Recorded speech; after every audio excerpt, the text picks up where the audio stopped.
तर विद्यार्थ्यांनो आज आपण उष्णता हा धडा शिकवतो आहे का नाही. उष्णतेचे गुणधर्म काय, ह्याच्यामध्ये उष्णतेचे संक्रमण नावाचं गुणधर्म आहे. उष्णतेचे संक्रमण म्हणजे काय हे शिकण्यासाठी एक प्रयोग आहे आपल्याला पाहू. उष्णता प्रसरण पावते म्हणजे एका ठिकाणून दुसऱ्या ठिकाणी उष्णता जाते. मग खरं आहे खोटा आहे आपण प्रयोग केल्याशिवाय सांगता येते का नाही. मग त्याच्यासाठी काय केलं आपण, एक आपण धातूची तार घेतला आहे की नाही. धातूची तार आहे आणि ह्या धातूच्या तारेवर काय केलं आपण, ह्या मेणबत्तीचे ठिपके टाकलं बघा. ये रे पुढे येणार टाकलं का नाही. असे 3-4 काय केलं आपण, ह्या मेणबत्तीचे टिपके टाकलेले. म्हणजे इथं काय आहे, मेणबत्तीचं मेण आहे की नाही. मग आता इथे उष्णता आपण इथे देणार आहोत, कुठे देणार आहोत, एका भागाला आपण उष्णता हिट देणार आहोत. त्याला असं धरूया. मग जसं हिट गेलं तसं काय होतं, ह्याच्यावर काय इफेक्ट होतं आपण पाहू. बघा बघा एक ठिपका गळायला लागला बघा लगेच.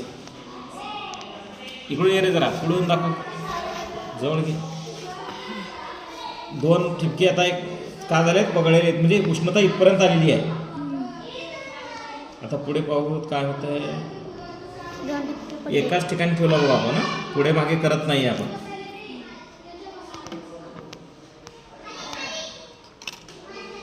पुढे जाईल का नाही तुम्हाला काय वाटतंय, जाईल वाटतंय. मला वाटतंय एवढ्या लांब जाणार नाही वाटतंय. खरं आहे का, होय जाईल का नाही, बघायलाच पाहिजे. बारा तिकडचं दारा हे लाव रे जरा, खिडकी लाव. हां गेली बघा रे. इथलं डॉट सुद्धा कुठाला आहे आता. हां बघायला आहे त्यानं आता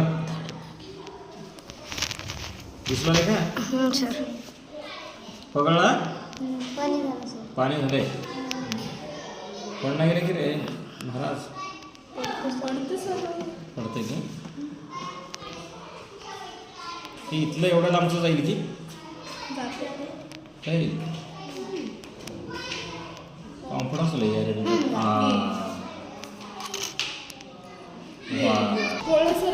बंद केले सर त्याला